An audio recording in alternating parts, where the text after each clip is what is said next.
దానవేంద్ర, ప్రహ్లాదుడు నీ పుత్రుడనియే భ్రమించుతున్నావా?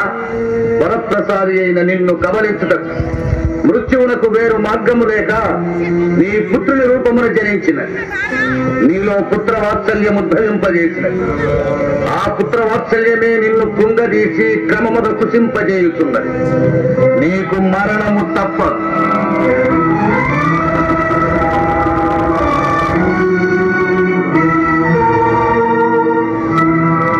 అవును, ప్రహ్లాదుడు నా పుత్రుడు కాదు.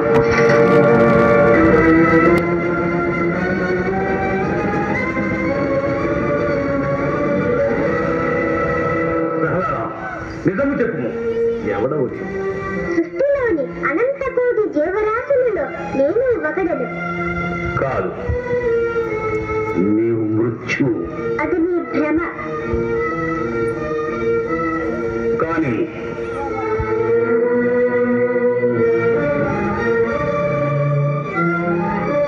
ఈ గదాదండములు చూడు, ఇది పరమేశ్వర ప్రసాదితం. దీంతో నీకు చావు తప్పదు. ఏమి, నిన్ను తప్పలేనా? చావు పుట్టుకులు మన చేతుల్లో లేవు. ఆ శ్రీహరి సంకల్పం లేనిది గడ్డిపూచు కూడా కదలదు. అటులోనా? ఆయన నిన్ను చంపిన నీ హరి వచ్చి రక్షించునా? మరి ఎంతవరకు నన్ను రక్షించినది ఎవరనుకుంటుంది? ఆ శ్రీహరియే. ఓరి వాచా, మహామహిమానుతుడని నీవు పొగడు ఆ హరి ఎందున్నాడో చెప్పగలవా? చెప్పగలను. కలడంబోధి కలండు గాలి కలడాకాశంబునన్ కుంభినిన్ కలడగ్నిన్ దిశలన్ పగళ్ళన్ చలన్ ఖజ్యోత చంద్రాత్మలన్ కలడోంకారమునన్ త్రిమూర్తుల త్రిలింగం వ్యక్తులందంతటం కలడీ సుండు కలండు తండ్రి వెదకంగా నేల ఇయాయడం.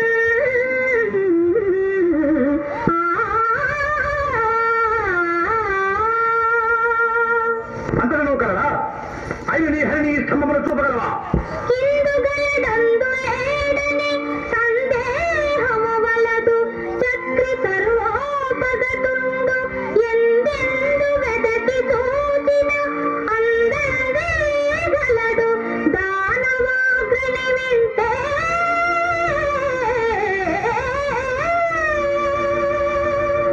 అటులనా? ఆయన ఈ స్తంభము నుండి నీ హరి వెలువడు దాకా.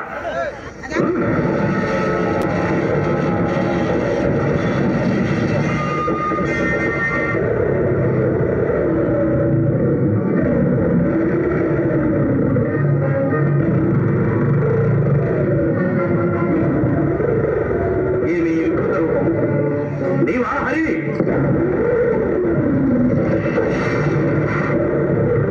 అలా కుమారా, ఇంతకాలం ముల్లోకమ వెతికను కనిపించిన నా శత్రువును ఈనాడు నీ మూలమున కనుగొని నా కడుపున పుట్టినందుకు తండ్రి రుణము తీర్చుకుంటే నాయన ఆచుతండి.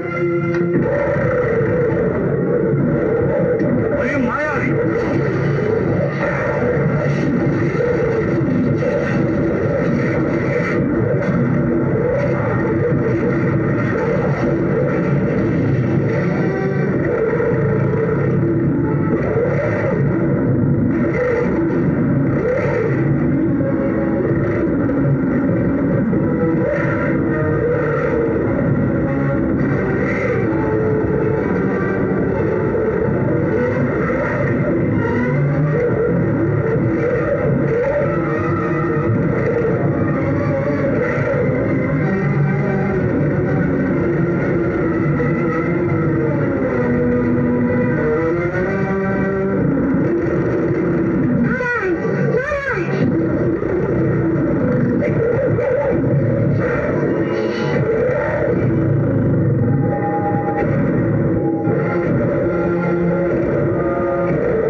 నమో నారసింహ నమో భక్తపాల